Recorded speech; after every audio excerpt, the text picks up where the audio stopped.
All right. So once again, thanks for coming, everyone. We will start with just a brief opening, sort of inspired by the topic today. And it's sort of along the lines of, exploring presence on an individual level and expanding that sense of presence to the collective. That's sort of the theme of the openings that I've been playing with recently.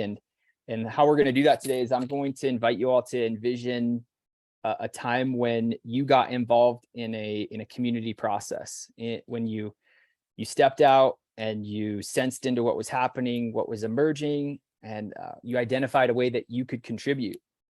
And so I want to give you just a moment to search the memory bank and come up with a particular circumstance. And then the meditation, if you will, or the pause that we're gonna hold together for about a minute is just thinking about the details of that experience. What did the room look like? Who was there? Maybe were there cookies? Did it smell good?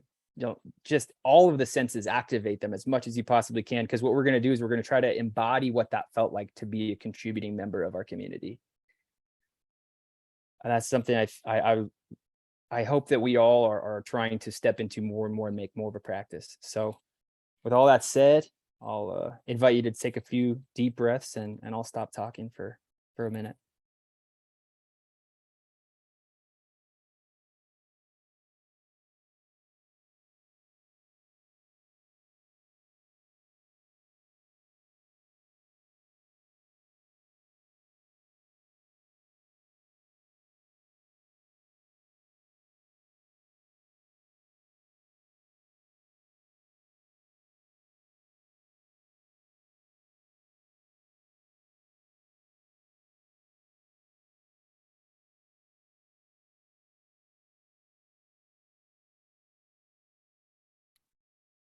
And hopefully you were able to get a sense of that. I invite you to take a couple more breaths to come back to the present moment here. Hopefully you're able to feel something. I know some of you are very actively involved, so it probably was pretty easy to come up with an example. Trisha. And so with that, we'll move on to the next little portion. Is anybody feeling compelled to share a definition of bioregionalism? It could be really simple. It could be a couple sentences. And I'll give you just a moment to volunteer. And if nobody does, I'll go ahead and share something I threw together.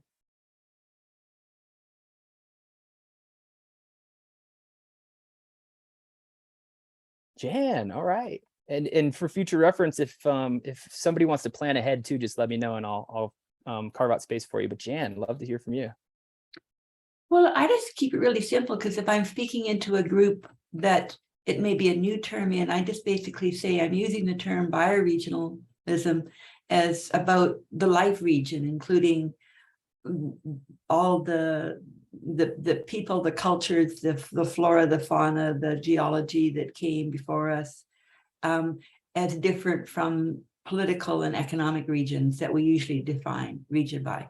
So I just do that as just a very simple framing, and then the rest can go on, but just kind of why I use that word in terms of region as different than like that we're always framed, and then I can go on to why the framing of the political region, cuts across watersheds and how it doesn't allow us to da da da da da da, and then I can go on into that. So that's kind of what I do.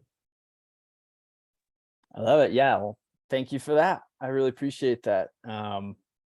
Yeah. I now I just want to jump into a campfire and talk about it for a while. That's the only problem with this, jumping from topic to topic. But that was great. Thank you very much. I really appreciate it. And so now we'll jump into the topic for today. I think I mentioned this in the beginning. My presentation is going to be quite a bit shorter than it has been in the past. In the past couple of presentations, I presented for like a half an hour, but today it's going to be about 15 minutes or so, because this is going to be more about a dialogue, more of an exploration that we can all go on. And so thank you for coming back to this. We've been just to sort of contextualize it in the wider exploration. We've been exploring Commonland and these these fascinating models for landscape scale regeneration that really present a common language that allows us to communicate with all sorts of different kinds of people in terms of the value, the need for landscape scale regeneration. A couple weeks ago, we went into the Forward Turns Labs, which looked at, what do we do on the ground in communities? How can we come together and interact with this big model, this common land model? What are the bottom up actors? What can we do? And so we talked about spaces of belonging and really creating a sense of home and giving voice to the landscape. And then that opens the door for us to talk about core teams and really, explore what it is that means. And so I'm, like I mentioned, just going to frame a conversation, and then we're going to do a couple rounds of breakout rooms so we can really get into smaller groups, get a little bit more intimate, and explore these ideas together. And then we'll have a couple rounds of coming back together and harvesting as a whole group. And so with that, I'm going to share my screen and run through this little presentation. Okay. So here we are. So first off, before we dive into this topic, and I just set a little bit of context, but we'll set a little bit more. We'll look at the framing of core teams themselves, and this topic was introduced initially, as far as I saw it, in Joe's presentation that he gave on the Great Transition, where he showed this model. This is actually a model that Joe created. This is not a model that was created by Commonland, although these are all terms and concepts that people like Willem Verwerda and others at Commonland do use. I have heard them refer to core teams, but we've been leading into these models in order to frame conversations so that we can have shared understanding, shared context. Allows us to make a lot more progress together, understand things together, adapt together. But I may be sounding like a broken record. I bring this up almost every time, but I want to just point out that we're going to make this frame to break this frame. Once we're on the ground, working within the full complexity of reality, these models, these frameworks so often break down. But with all that said, here's the model. Let's look at it in some depth, understand the role, the function of core teams, before we look at just how complex, messy, organic, emergent this can be on the ground. And so you can see the level of investment plotted against time. As you can see, we've got a generation 20 plus years. So these are both really big. The level of investment is a lot. We've talked about $500,000 per year for just the core team alone. In some cases, Joe's talking about in Barichara how he might not need quite that much in the beginning, but it could scale up.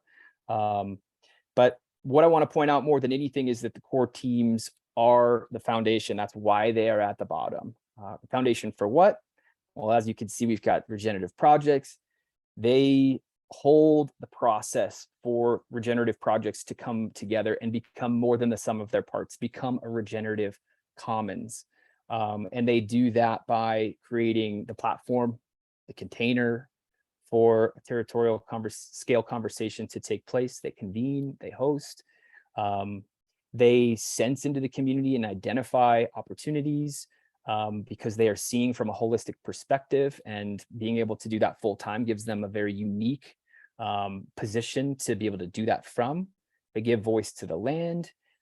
They create space for shared understanding, for a shared vision to begin to form, all while they are continually incubating, weaving together those regenerative projects. So they are increasing their capacity all along, which results in a regenerative commons forming after, this model indicates, like 6 to 8 years. A regenerative economy, regenerative infrastructure, however you want to name that, that begins to form. And that's when landscape scale regeneration becomes visible. That's when this new way of being locally becomes illuminated. And that's when you start to get support from the government, support from various other institutions like nonprofits. And all along the way, the core team is also, this is where the right brain comes in.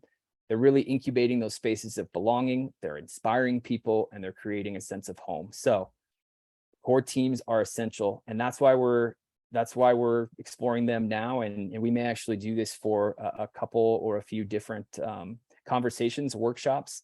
We'll see how this goes, but I think it does deserve as much space as it needs, certainly. And I think that it's maybe one of the core focuses for us as bioregional weavers, especially in relation to this Commonland model. So now that we've seen what they are in the model, really, what are they? And how do we think about them? And I got to point out that I can't answer this question. That's why I preface this with the fact that we're going to jump into open dialogue here as quickly as possible. I don't have any lived experience of forming a core team. I'm seeing this from afar. I'm looking at the Commonland landscapes and trying to sense into how their core teams are forming. I'm trying to get a hold of people who I think might be on core teams. Haven't really had much luck yet, but I do have a conversation planned with somebody at 1,000 landscapes for 1 billion people next week, which I hope will be an entry point into a network of people. And I've also spoken with Joe a little bit, because obviously we've got a great relationship with Joe. He's putting all this together. He's doing the Barichara updates, and he's really given me some insights in the last couple of weeks to at least be able to frame this. And so what I do want to reflect on today is, how is a relatively small group of people able to carry so much? Is there a distinction between the others, which was part of the title of this conversation, and potential members of the core team? And then how do we weave ourselves into the others? And then once we have a growing network of the others, how might a core team begin to form? So the first question, how are they able to carry so much? I mean, we're talking about large scale restoration, landscape scale restoration, and we're talking about 15 to 20 people, or fewer initially. It's quite the Herculean task, although this is Atlas. But to reflect on that, we have to look at the individuals. What kind of people are they? They're highly devoted. They care deeply about what it is they're working on. They're willing to do whatever it takes. And what they're working on is far bigger than a single project. These are big processes, and the way that these individuals perceive what they're doing, they perceive this as their life's work. So they're going to be doing this work whether or not they're funded or not. And so where the magic comes in is when you bring a bunch of these people together in complementary roles over long periods of time and fund them, then really amazing things happen. And I think a lot of us have probably met individuals like this and seen just how capable they are of carrying massive processes. I think of David Shaw in Santa Cruz. I can't believe how much he was able to put together when I started working with the Permaculture Guild out there last summer. It really was incredible how much community he had formed. And it's because it was his life's work. It seemed effortless to him, but it's just what he wanted to do all the time. And I just get so excited when I think about bringing together a bunch of David Shaws who are looking at a huge process all together with complementary roles. It's just, you get that sense of what they're capable of. And so these are remarkable people. They're deeply embedded in existing processes and relationships, or they're on developmental trajectories that are headed in that direction.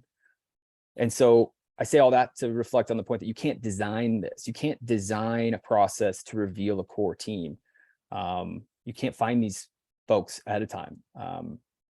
There's no laying out a linear process of steps and saying, okay, once you've got around this number of people with these skill sets represented, you'll be on your way. You'll form a landscape partnership.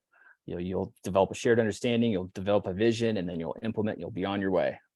That's just not how this is going to work. And sorry, went a little too fast. If you do that, if you do engage in that way, you're going to be moving blind. You're going to be moving with sharp elbows, and you're probably going to be stepping on some toes. So we need to be really careful not to think that way. And so in order to really emphasize that, I wanted to take a look at a model, a diagram real quick. I wanted to pitch it to the batter and just go ahead and knock that one out of the park. So let's put the diagrams and the models in their place. They're valuable for communication, but that's where their value ends. They get us in trouble. And so what can we do to explore ways of finding potential members of core teams and coming into relationship with them? So these individuals are going to be already doing the work, as I mentioned before, fully devoted. They're already flowing through the landscape. They're largely invisible, underappreciated, and they're mostly working on their own. So it's likely going to be hard to find them. In some bioregions, it's going to be harder than others. And in order to reflect on this a little bit more, I want to point out or ask if there's a distinction between the others and potential members of a core team. We are talking about both. I think there's a little bit of a distinction I want to point out. I want to briefly touch on this. I think that while there is a distinction, I think that it has fuzzy edges. And the value of even making the distinction is that we can highlight the importance of these small groups of people who are so dedicated to the processes that they're capable of carrying it. These super long-term initiatives, processes that are very complex. So that's the core team. They're the ones that carry that, and we need them, and we need to point out the distinction because we need to develop ways of supporting core teams. And the others, I simply see as anybody who is part of a local regenerative project or processes or has the potential or interest to join in. Those I see as the others. And maybe we can get into a little bit more conversation on that if anybody wishes to. And so how do we find and weave ourselves into the others? Well, how do we find them in the first place? I can share a little bit of my experience. I've moved to several different places over the last couple of years trying to explore bioregionalism broadly. So I've gained a little bit of experience with this. For me, it's always started with the internet, to be honest. Just looking for local groups who were working in a bioregional patterning or revealing needs and challenges of the community. And I got involved. I met people. I made phone calls. I put myself out there. I even embarrassed myself a little bit. I was calling like community gardens and local agroforestry projects like Joe did in Barichara, permaculture farms, restoration and conservation projects. I called up young local farmers in Bellingham and participated in a Wednesday ultimate Frisbee game. Got to know a bunch of farmers all at once and identified a few people who were like, we're really putting a lot together. Farmers market managers have been great. And you can probably tell that my background is permaculture and farming because I'm just mentioning that broad category, but there's so many other ways that you can think about bioregional patterning and groups that are operating in that way. And a lot of this has to do with making ourselves more visible. And Joe gave a webinar on that, I think a month or two ago, maybe longer. And maybe we can post that under the recording of this video in the next few days. But a lot of that has to do with getting involved, addressing our traumas together, and being willing to allow this to take some time. As you get involved more and more, as you meet more people, you're going to see more, you're going to understand more, your sense of possibility and opportunity is going to increase. And so when we do meet these individuals who have the capacity of being parts of core teams, get to know them, get to know the projects they're working on, like this sweet garden here. What are their aspirations? What are their challenges, limits? And then see if you can collaborate with them, if you can contribute to what it is that they're doing. And through that interaction, you will then again develop a deeper sense of possibility, of opportunity. And this also will take some time. I think this is a really important point to reflect on, that we're not going to find core teams right away. This is like a permaculture design where the first year is just observing the local conditions and slowly learning how to respond and to interact.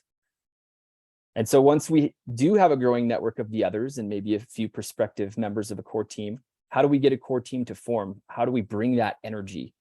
And this is where we're really stepping into deeper involvement. We're discovering our own particular role. And through the process of getting to know more people, we're going to identify, as I've mentioned a couple of times before, ways to contribute. Maybe we've already done this. Maybe we're already doing this. And maybe we can relate to the fact that we find roles that are hard to even define. Maybe they're too fluid and dynamic. But there's also a really important additional thing to bring in here that brings us together, that we're all thinking about together here in the Bioregional Catalyst. And that is, we're also wanting to carry the intention of holding space for landscape scale conversation, platform, vision to emerge. How do we convene or host others in order to introduce that? Do we invite just potential members of the core team or anybody who we consider to be part of the others? I think that largely depends on you and your context. But it is, I think, worth noting that if we are trying to create a core team, and those are the types of people we're trying to invite, we're going to be trying to invite some very, very busy people. And so that means we're going to have to bring enough value and intrigue that they're willing to pause and to take a look. And what might that be? How can we create something that draws those sorts of people in? Well, I think of the Commonland model once again, and their emphasis on inspiration as a generative force, as a force of energy. And so how can we bring inspiration such that these people sense a greater amount of possibility? Well, I think that the coherent story of landscape scale collaboration is a big one. And maybe that's something that we can get from each other here. We can bring stories of what's happening in the O. So we could bring stories of what's happening in Barichara and ask each other, how can we make something similar happen in our place? And another thing that Joe pointed out is as you bring these people together, these doers, these regenerative doers in the area, they have an affinity towards each other. So as these groups begin to grow past their nucleus form, I think it's easier to bring more and more people in, particularly as we begin to do things and accomplish things together and create that shared vision. And then also I wanted to reflect on how it worked for Joe. In part, Joe, he was part of a very dynamic situation down there, but he did say that he, in the process of raising money for the Ecoversity, he threw down money on the table to begin to cultivate or invite collaboration from a potential core team. He said, hey, how can we put this money to its highest and best use? And that catalyzed some collaboration. And so we're almost done. Excuse the tickle in the throat. If anybody feels intimidated by any of this, I just want to reflect that as we get more involved, as we develop more relationships, as we become more a part of our place, we will become more. We will sense a greater capacity in and of ourselves. We will discover a unique role that we may serve along the way, which will empower us. I think this is very much a developmental process for all of us. And I want to point out that this is the process of becoming place-based. This is the process of practicing bioregionalism. This is a very clear-cut pathway that we can take. Just getting out there, getting involved, observing, meeting these people, meeting the others, meeting core team members, and seeing if we can introduce this conversation. And so just to end, we may not even end up on a core team ourselves. We may be more of a support role, or we end up on just another regenerative project altogether. But I think that as we get involved, if we keep in mind the value, the role of the core team, and that what they carry is central to all of this, I think it'll help us to orient and drive our actions in particular ways. So I think it is really valuable to keep in mind. And so with that, we'll jump into an open conversation. So I thought a lot about topics that we could talk about, but given the fact that this is such an organic topic itself, I wanted to first leave room for inquiry. I wanted to follow the bioregional regenerative pattern that Joe has suggested of living in inquiry.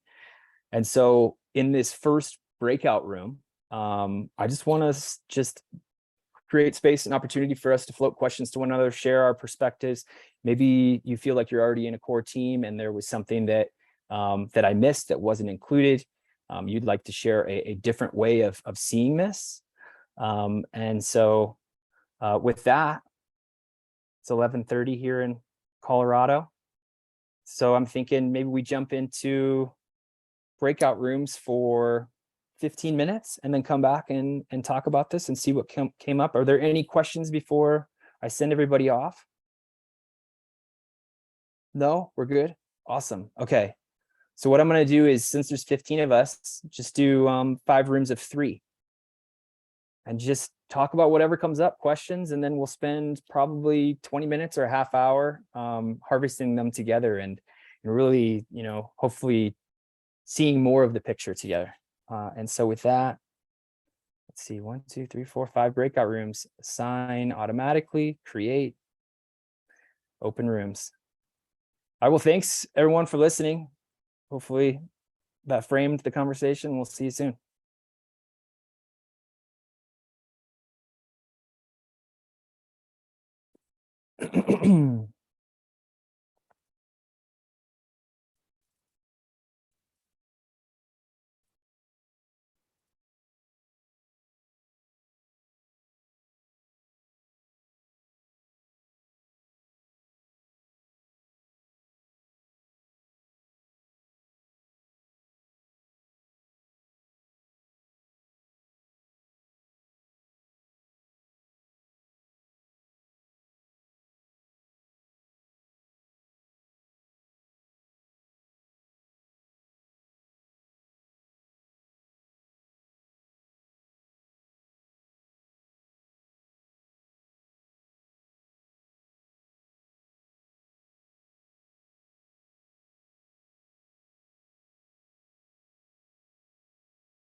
Hello, welcome back.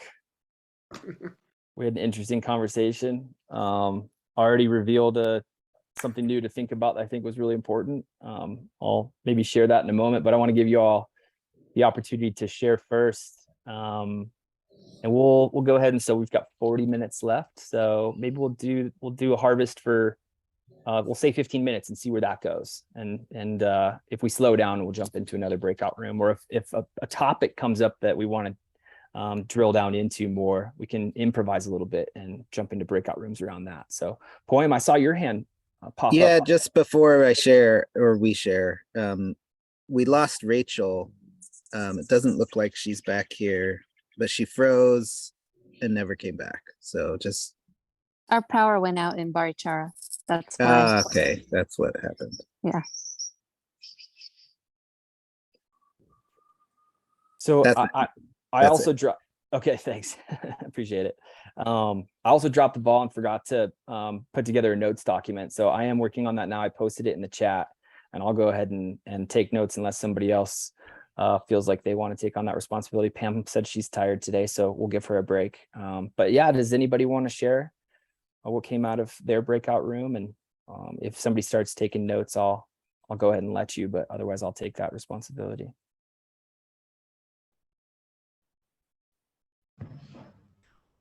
I can start. I learned a lot from Poem, who was sharing about his sort of thinking about how he might bring together a core team where he is. And I was struck by a couple of things. One is he was describing the different groups and people that exist, none of whom are quite working at the bioregional scale per se, and none of whom have as holistic a perspective as he might like ideally, but they're all doing, pieces.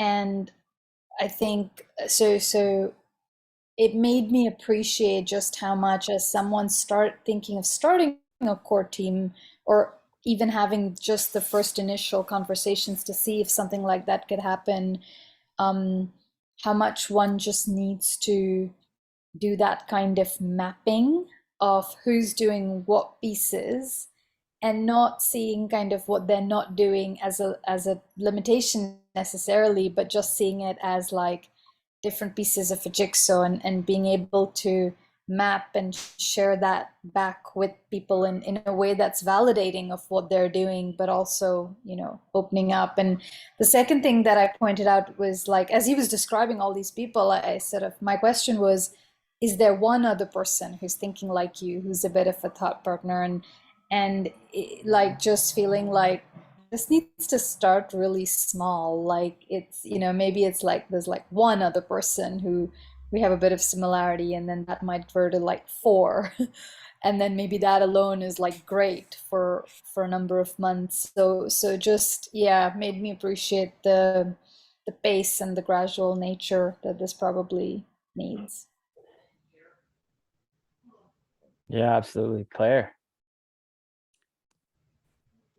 Yeah. Well, one of the things that I think what you were talking to, Avi, was there are people that have a systems thinking way of being. They synthesize things all the time, and they see the bigger, the complexity and bigger picture.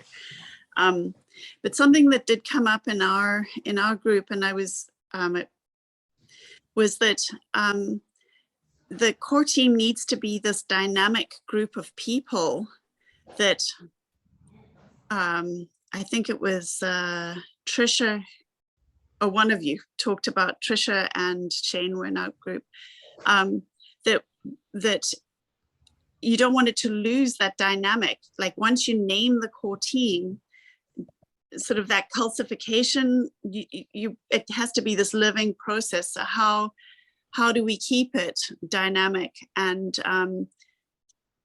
so that there is a sense that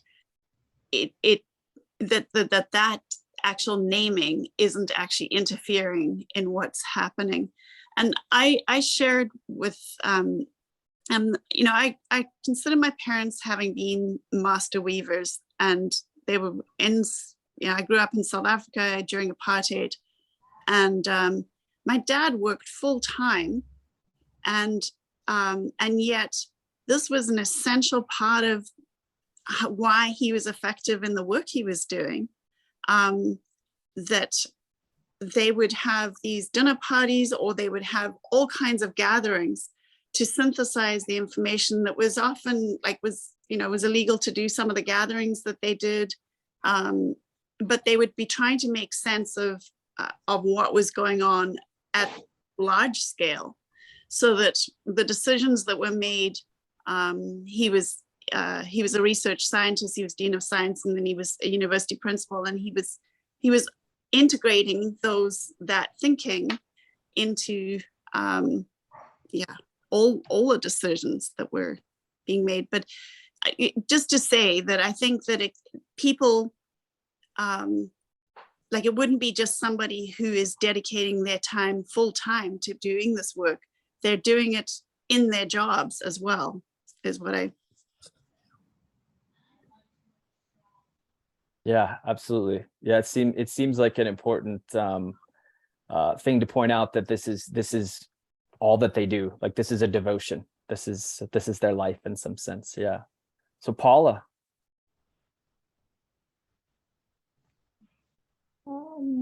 Yeah, we had actually a pretty interesting conversation in our breakout room. I was with RJ and Penny.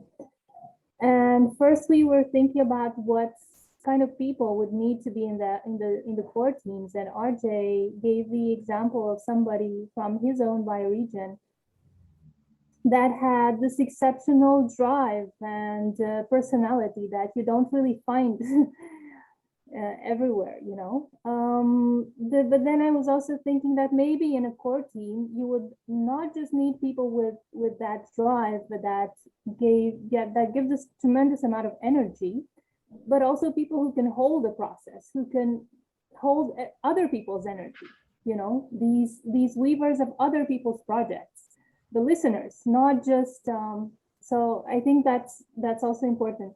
And then I was also thinking,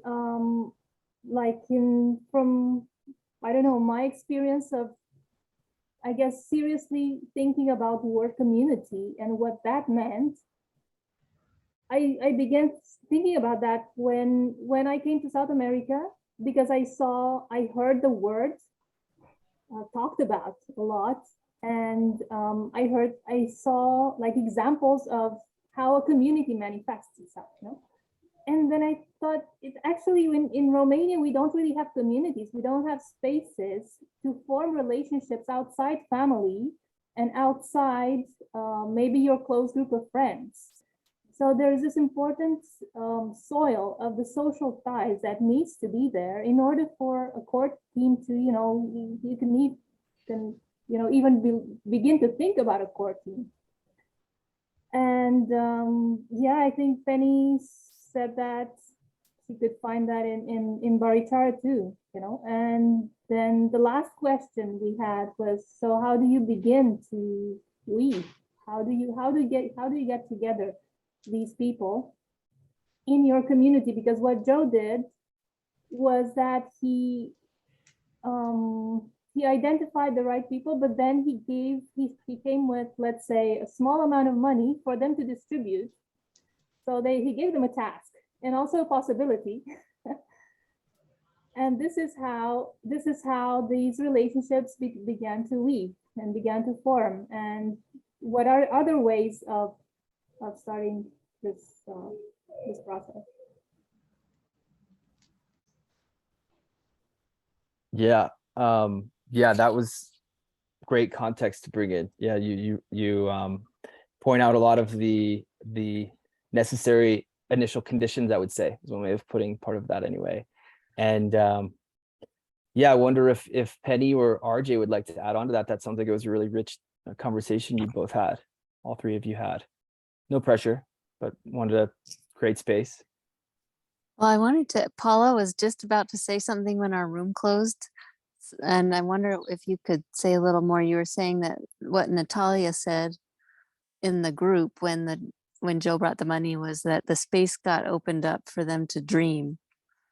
And I'm with that. And I'm wondering, Paula, could you say a little more about that part that you were about to say?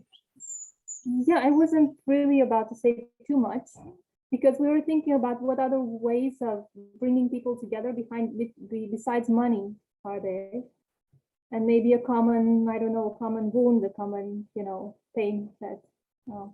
But also, like, money is not necessarily. It's also symbolizes possibility. So I had this interview with Natalia Ortiz, who's from Barichara, when I'm doing the case study. And she, at one point, she said, the fact that we had this money just opened up this space for us to begin to dream. So I thought that was really important. It was a small amount of money. It was not, I come with $500,000. It wasn't like that. But, this little seed that this grew. Yeah, I think oftentimes with money, the dose is the medicine or the poison. I think with small amounts of money, you can really unlock a lot. With too much, you can, create corruption and dysfunction. But And yeah, behind it all is the dream. the dream. Yeah, thank you. Yep. How do you create space for the dream to be explored, the vision to be explored? Yeah. Anybody else want to share what happened, what went on in their breakout room? Jan, Lisa, Chad, Trisha, Shane, Jonathan, Pamela from our room.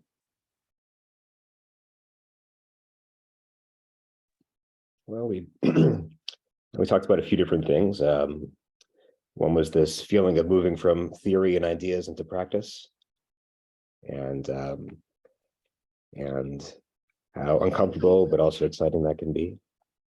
And in that process, returning to this theme of how to weave people together in coming from places of excellent work, but people haven't worked together before, and how often it's difficult if they're coming from organizations for them to suspend that role and that identity when they come together in a new space.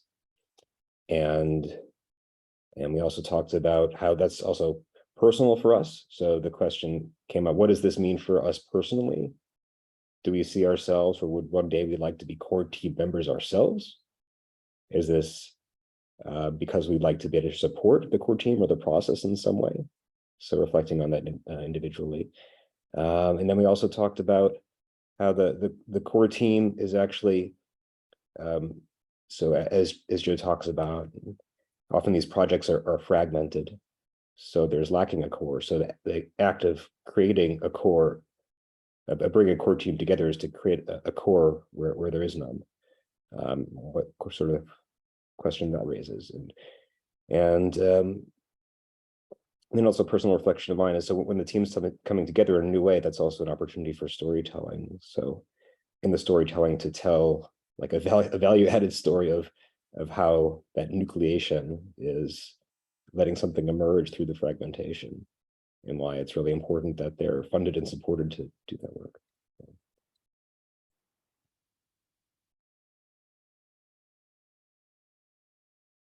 Yeah, definitely well put. You had more? I just don't know if Jan or Lisa had anything to add. Yeah.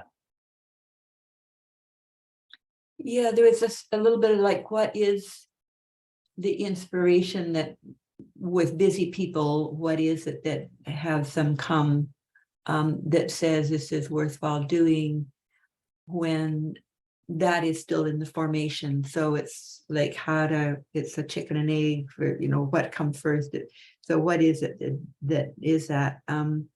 And also saying, if the larger context of how are we serving the watershed here? What does the watershed need of us? Or what does the bioregion need of us, is kind of a way of getting people to think beyond their little organization that may be doing something regarding land protection or community support or something, but to be able to be kind of approaching it in that way, maybe both offers that larger context of the unity versus the competition that so often keeps individual groups working separately. But maybe some inspiration. But I just wanted to add on, which we didn't talk about, but wow, this thought of having the people that are starting this initially have a bit of funding like Joe did.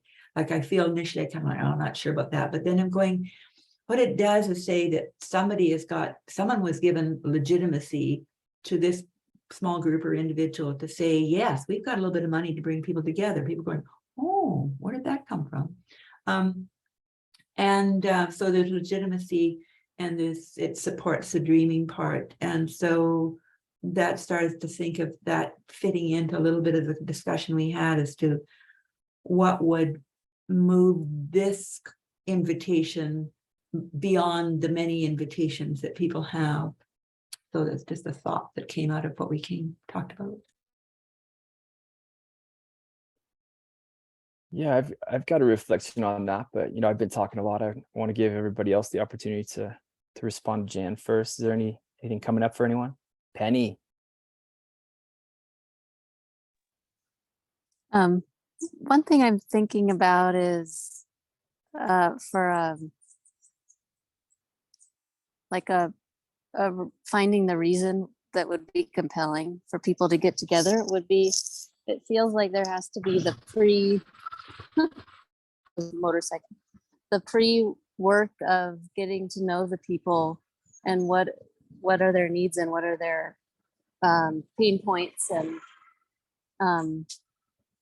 like what is it that they care about. And then as a weaver, you would start to see patterns like across the different people, but people caring about similar things, and what is that for the particular context that people are. It's like it feels like a pattern, and then that could be what you bring people together around. Like in Barichara, it's around water. Everybody cares about water, so maybe that's the first thing that you bring people together around. So that's my thought on that.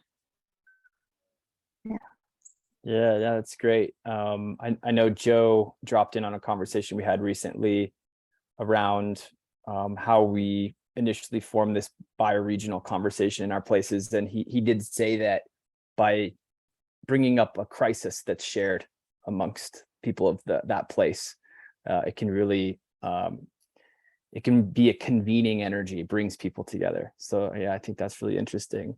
And then another thing I wanted to point out in response to what Jan said, how do we bring these people together on this conversation? Well, I think that the network that we're a part of here, the Earth Regenerators, the global community that's looking for, searching together for bioregional ways of being and trying to support each other in that, we can play a role. And that is in providing models, providing stories that we can share with people locally of what's happening elsewhere. We can talk about what's happening in Barichara and try to inspire people that way to share a vision of possibility for what can happen in our place. And then Joe fundraised from the global community to be able to lay down that money on the table. And I think that as we are getting closer to being able to convene people, like Penny said, we're forming these relationships. We're not just stepping in and forming some group because we've got money to do so. We're actually laying the social foundation in order to be able to then convene people. If we can, present some idea to the project incubator or somehow fundraise money through crypto or whatever, and say, I brought this money from the global community. There's a lot of energy that's emerging in the world that wants this to happen, that wants to support us in this. What do we do? How do we respond? And so I think that, thinking about the role of Earth Regenerators and the global community in all this is valuable as well, keeping that in mind, because this is a multiple scaled reality that we're trying to manifest here, or we're trying to adapt into. So I'll stop there. Claire. Yeah, I just want to bring in the role of like arts festivals, and just giving you an example of, I'm just trying to think of the name in I think it's Washington or Oregon, where they where they have the Parade of the Species, and it's this this beautiful these puppet sort of things and banners of and they're huge. They're on sort of sticks, and they're species, and it's a parade. But what it does is it kind of really sparks people's imagination. It's fun, there's conviviality, there's community, and what have you. And what I found is most people don't actually get engaged in the more philosophical conversations, but they want to be involved, and their buy-in enables, it just makes the work of whoever is doing the core teamwork way easier, because it's like, oh yeah, you get on with the stuff that's gonna, like they know how it's connected. And so I don't think that people have enough examples that they've experienced where the arts have really kind of like they carry the energy and the vision in a way that like it makes it easy. Yeah. Yeah, definitely. It communicates so much without having to articulate. Yeah, well, one of the things that it does. So, yeah, wondering if there's anything else anybody would like to bring in. Shane, Trisha, Lisa, poem. I know you're tired. A poem. I really like that you brought that in, Claire. I think the arts, I think is so critical to what we're doing, and gets overlooked so easily. And I think that, a lot of the work that we're doing is getting people to think in a different way. Not the core team to think in a different way, but the core team is working to help other people understand things in a different way so that they can sort of help support it or contribute in some kind of way. And the arts, that's how we make meaning out of things, whether it's like the stories that we tell or poetry or music. It's like how we create culture. Even if you extend arts to include sort of ritual and sort of more religious or spiritual stuff, there's costumes and sort of things that we do. They call it the magical arts or whatever. Like it's just so important in how we sort of form our ideas about who we are, whether it's through fashion, how we dress, or anything like that. So I just thanks for bringing that in. I just wanted to add on to that. RJ.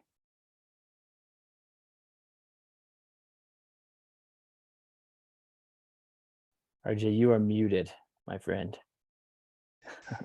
Dang thing. Along the same vein, there are catalytical things that we employ to help this happen. This is so different than the way most of the world looks these days, where a group is convened according to positions or organizations or top-down structure. That's not what we're talking about. We're talking about often from the bottom up or the middle, but catalysts are so key, and they have to be ongoing. They have to become kind of a common ritual over time. I don't mean that the ritual looks the same, but there's that connecting thread that tends to be somewhat invisible unless you're in it and participating. I think that's where the others definitely come in. And that group work together to make that happen builds what we want to have, connects the region, connects the culture. That's all. But yeah, arts all the way through has to be. Yeah, Shane. Yeah, Benji, it seems like you'll feel better if I say something. So, yeah, I really appreciate this direction here around ideas of arts and like Clem indicated, I think, as a tool to get people thinking differently. And I was just thinking about I'm sort of like, as we're talking, I'm just coming up with groups and locals and contacts and thinking, who's core and who's not, around a project that's bubbling in my brain. And some of these people are religious. And I was thinking, like there's the whole story of Genesis and the Christian tale of dominion over the animals and plants. But there's a number of religious groups that have really taken up the, the torch, if you like, of stewardship. And this is like their theme that they're running with. So they've actually been a fairly strong initiator of some environmental projects in this area. And so they found their way onto my list. One is called Faith in the Common Good. And really they're like Christian environmentalists. And I feel like there's a shift that has happened that in my particular region is fairly important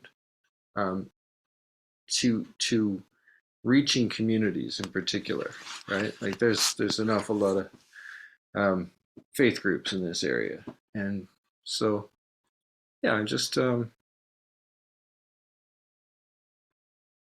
appreciate that, and I guess part of what is also happening there, of course, is connections with Indigenous groups, and so there's a lot of bridging going on there, and Indigenous spirituality kind of coming into mainstreams, but also possibly even crossing back into the Christian perspective. So just, you asked, there it was. There it was. I appreciate it. Yeah, highlights the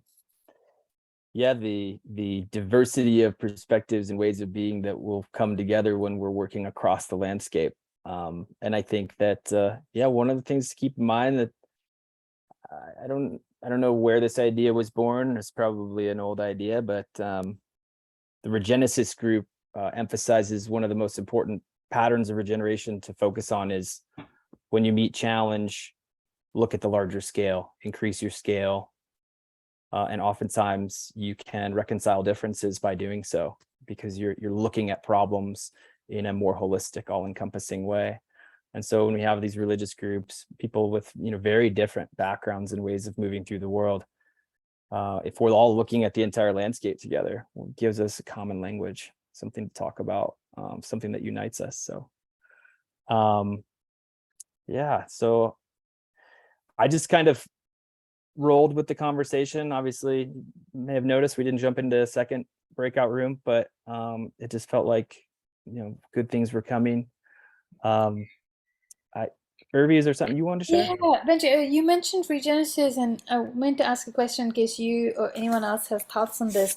I'm kind of sitting with, in this process, as we're talking about doing the prep work and getting to know people one-on-one and potentially bringing together around a crisis, and then the various conversations we've had before around story of place, which is less necessarily about the crisis and more holistically about who is this place, what is this place want to be.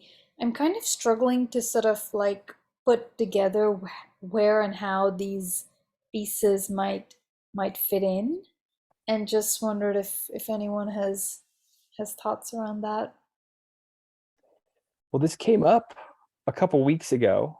I forget what conversation it came up, and it might not have been a Wednesday conversation, but we talked about, it was in the conversation with Claire and Brandy about the Cowichan Valley, and they were talking about making space for the hurt and the pain in the community, particularly in their community. There is currently a lot of hurt. And so we talked about how do you make space for that while still holding space for positivity, for sharing aspirations. We didn't come up with a perfect answer, but the thing that we started to talk about is the value of the importance of truly getting involved in the community fully and really embodying that. And once we're integrated into the full context of our community, then we can hold both of those things at the same time because we're part of it, we're embodied. I don't know if that articulates it well, but I think that it's before we get in and we're looking at it in some sense conceptually, it's like, well, how do we juggle these things? But once you're in the thick of it, then I think we sort of naturally come to a way of approaching both. Does that make sense? I think that's kind of maybe how I'm seeing this anyway. Yeah. Yeah. But definitely important to, in the beginning, before we are embodied, to try to make room for both. Yeah, even if we haven't lived out both just yet. But yeah, very interesting point. And so we've got about 10 minutes left, and we certainly don't need to take all the time just for the sake of it. But unless there's something that somebody else wants to bring in, I'll share what came up in our breakout room, because it's a bit of a provocation, actually. I don't know if Pamela or Jonathan would like to share, or if you'd like me to take it. All right, cool. My voice is warmed up. So in our breakout room, the topic of, let's see, how do I phrase this? How unapproachable this can kind of feel. We're talking about the phrase mythic characters, I think, was used when we're talking about these remarkable people that form core teams. And maybe is there like another way of looking at this, because the neighborhood scale is also so important. Smaller processes are very important as well. Certainly can't be lost just because we're can't be lost in our emphasis of the landscape scale.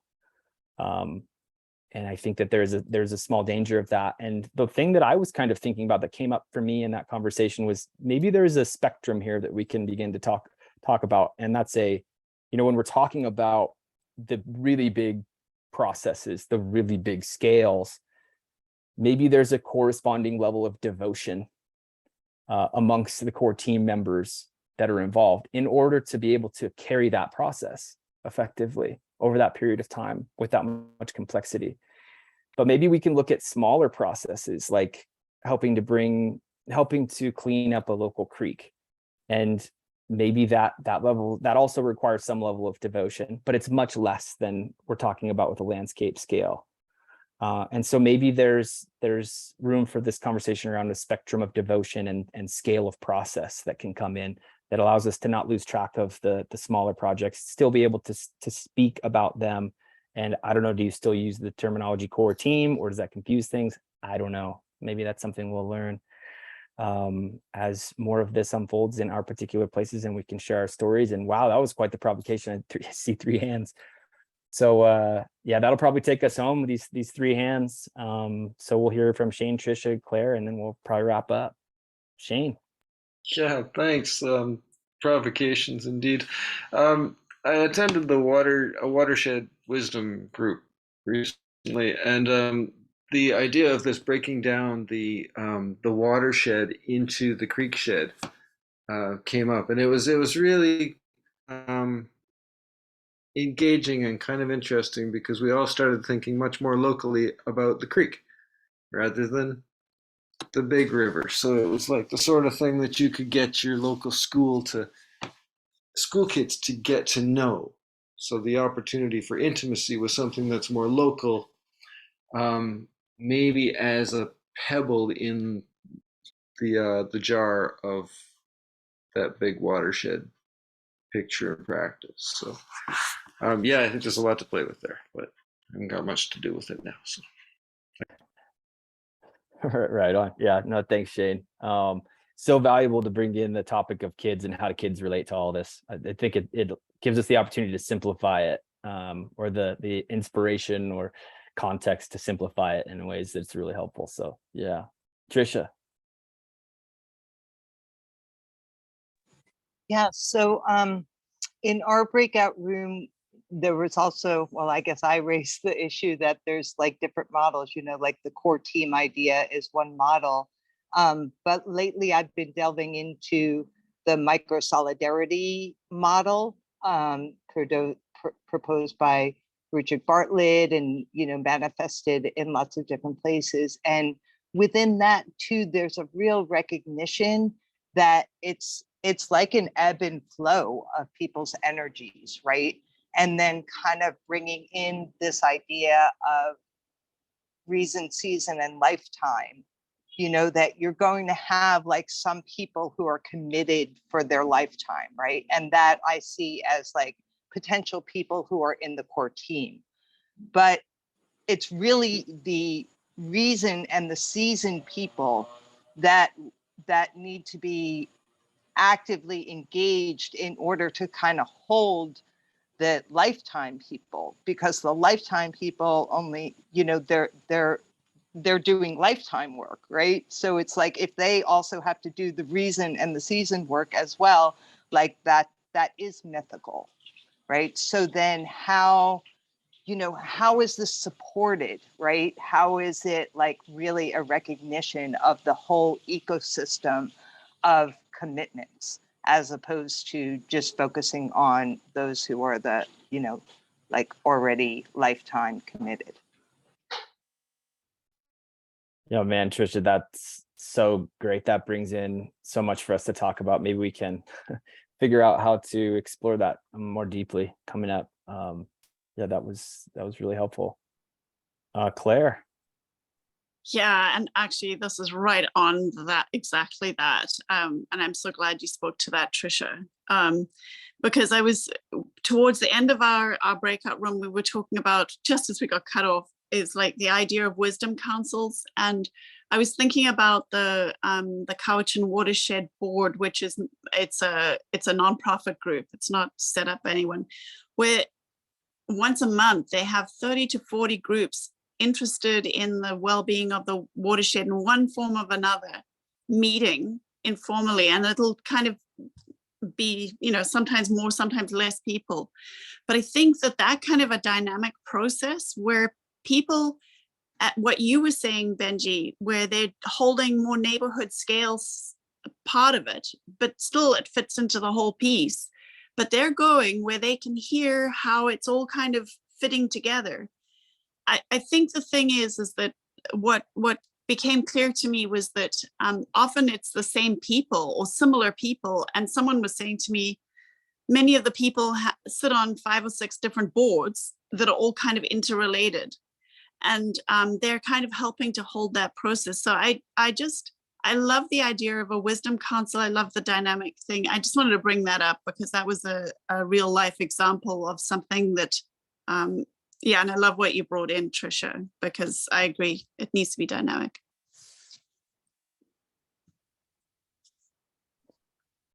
Okay, I think with that, unless there's something else anybody would like to bring in these last couple minutes, maybe we'll just go ahead and close things up. Thank you all so much for joining today. It was a great conversation. I learned a lot. I don't know how to carry this forward just yet, but I'll be thinking about it. If there's any feedback anybody has, please post it in. I'll post the recording for this tomorrow or Friday. I actually didn't take notes, so I'm going to go back, watch the recording, take notes, which usually takes a little while, and then I'll post it. And then if we want to have a conversation below, if you have any ideas on where we can take it from here, ways that I can improve this meeting, things you liked, things you didn't like, love to be able to adapt and always get better and bring more value and support. So with that, just want to take a couple deep breaths of gratitude for y'all showing up and helping to carry this forward. It's awesome. Had a great time. Much love. See you soon. Maybe tomorrow, Friday exploratory session. Campfire's coming up. Thanks, Benji. See ya. Thank you.